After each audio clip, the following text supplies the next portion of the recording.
We've been talking a lot about business models, and today we're continuing that with episode on innovating around existing business models, right? So, how do you stand out when when you're following a business model that already exists, right? It's already out there.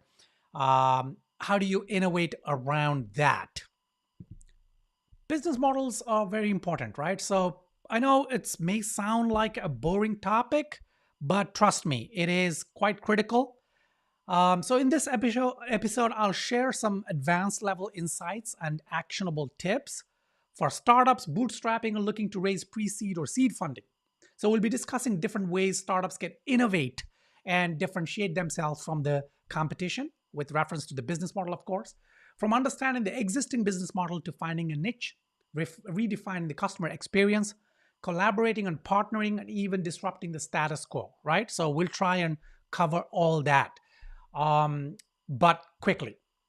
Now, standing out in your respective markets requires continuous innovation and customer feedback. These are critical. Continuous innovation and customer feedback. And we'll expand on what these really mean. First of all, let's try and understand the existing business model. So I'm assuming you already picked up a business model. We talked about what kind of business models, which is the best one for you, last couple of days.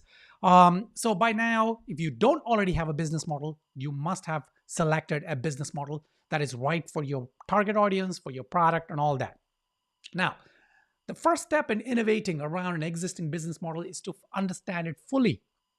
Now, when I say understanding a business model, what I'm trying to say is not just the way the business model works, the way you exchange value with your customers, the way you sort of, get the payments and so on and so forth, but also about the potential of scalability, the potential of this business model standing up to, I don't know, unforeseen circumstances, something that is beyond the control of the startup or you as a founder. This could be a global event, this could be a recession, whatever it is, right? So that's what I mean when I say understand, because only when you understand the business model to that extent that you can sort of extrapolate that into the future, that's when you can start thinking about innovation.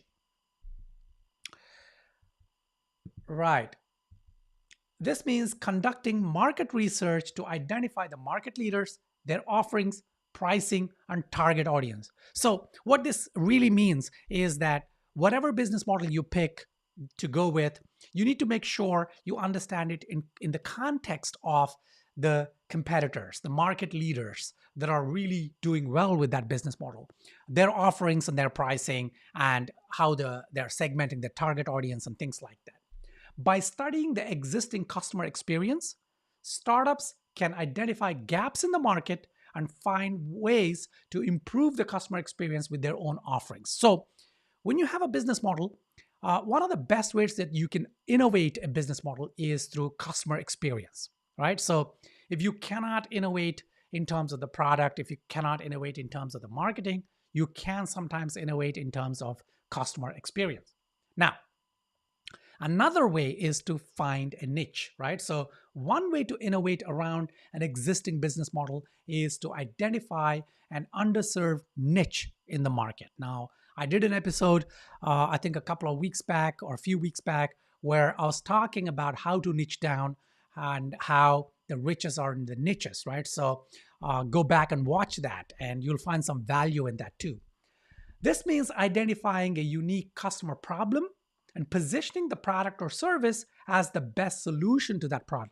So it's all about positioning. Positioning takes the kind of priority when you're trying to innovate and trying to find a niche. For example, when Uber entered the transportation market, it identified the need for on-demand rides and positioned itself as the best solution to that problem, catering to a niche market that was previously underserved. Yes, a boring example, a cliched example, but like I always say, I pick examples that are simple and basic. We don't want to reinvent the wheel or try to pick innovative examples all the time, right? We don't need that. Next, redefine the customer experience. Another way to stand out is to redefine the customer experience. This means introducing new features or services that are not currently available in the market, improving on the existing customer experience.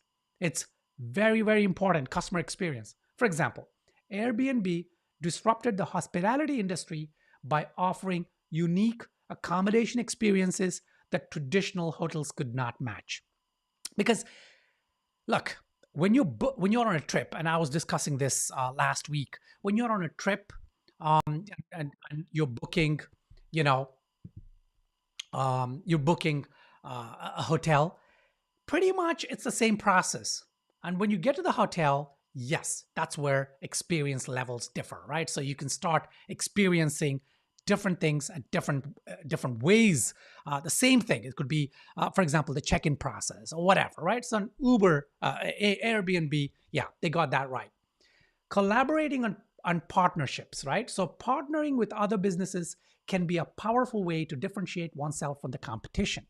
Now, more and more now, partnerships are the keys to success for startups.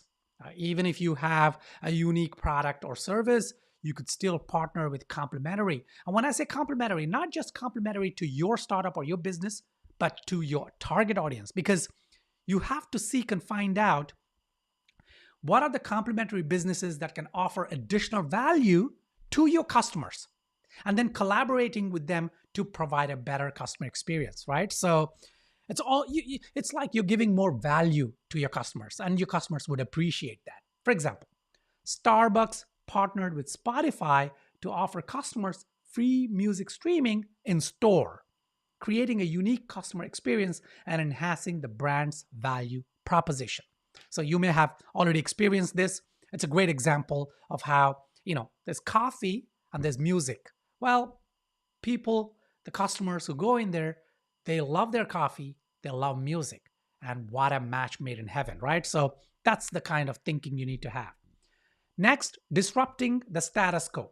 Sometimes the best way to stand out is to disrupt the existing business model entirely. This means challenging the status quo by introducing a radically different product or service.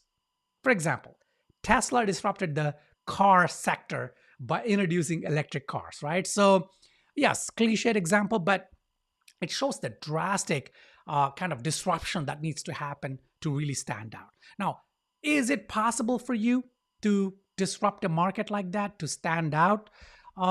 Yes and no. Yeah, maybe. So, look, this is the hierarchy that you have. You have, for example, customer experience. Now you got innovation. So let's look at it in terms of the conclusion, but in how they are stacked. So standing out from the competition requires innovation and differentiation. By understanding the business model, by finding a niche, redefining the customer experience, collaborating and partnering, or disrupting the status quo, startups can differentiate themselves and attract investors and customers. Remember that standing out is an ongoing process that requires continuous innovation and customer feedback. So, customer feedback is at the core of any kind of innovation process, right? So, of course, you can look at an operation, you can look at a system, and then and um, try and kind of improve the efficiency based on the process. But you could also do it from a customer's perspective. It's not always possible, but it is sometimes possible to disrupt the status quo completely. Now, I've had several examples where in the past, and I was talking about pivoting in one of the previous episodes, and in a startup that I personally invested in, we started out with a kind of a business model where one of our actually she a fashion designer based out of Dubai was a client of ours. So we created the brand strategy, the brand identity, and all that. But I got really interested in that business itself. And in one of the strategy sessions, the client was saying that she was struggling on how to really get this out there and charge a premium for her fashion thing, apparel, and all that she was creating. So I thought through this and I thought, okay, yes, this business model can be improved, but what about really disrupting the status quo? Instead of having this boutique in a mall where affluent people didn't really like to go to malls, right? They don't, especially in the Middle East.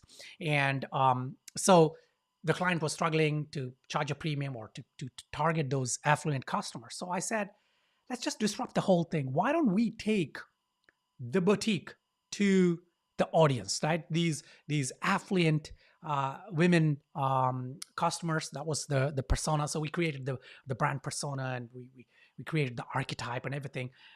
And why don't we take it to their homes? And we came up with this idea of a mobile unit decked out with, you know, so innovation can happen if we try to disrupt, and disruption can happen in almost any sector. Sometimes it's easy, sometimes it's difficult.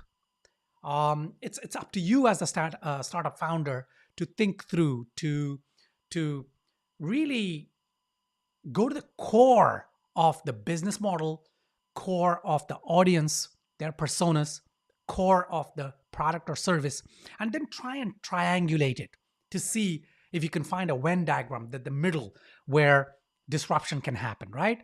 Innovation can happen. So, yeah, so innovation of a business model is very critical. It'll help you not only secure funding if you're looking for pre-seed or seed funding, if you can show the investors that you're trying to innovate this in a reasonable way, not just innovation for the sake of innovation, but innovation that truly works, that will lead to profitability, that will lead to market share, that will lead to great customer experiences, where it makes the customers really happy, then you will get funding straight off the bat, right? Just like that. But it requires a lot of thought process. It requires advice. So if you have a challenge like that, reach out to me, right? DM me on LinkedIn or hit me up on Twitter, or schedule a 30 minutes kind of discovery call with me. Yeah, free call. And then we can talk about it to see what is it that you're really trying to do? What is it that you can do? Of course, we may not be able to come up with a winning strategy right off the bat on the free call, but at least we can talk about it, right? And I can offer you some pointers. Okay, so tomorrow we'll continue with this business model based theme. Tomorrow is Thursday, the last day of this week for these episodes. And in the meanwhile, send me a message on LinkedIn or Twitter and ask me any questions, and then I'll try and offer my 2 cents. So, till tomorrow's episode, go forth and prosper.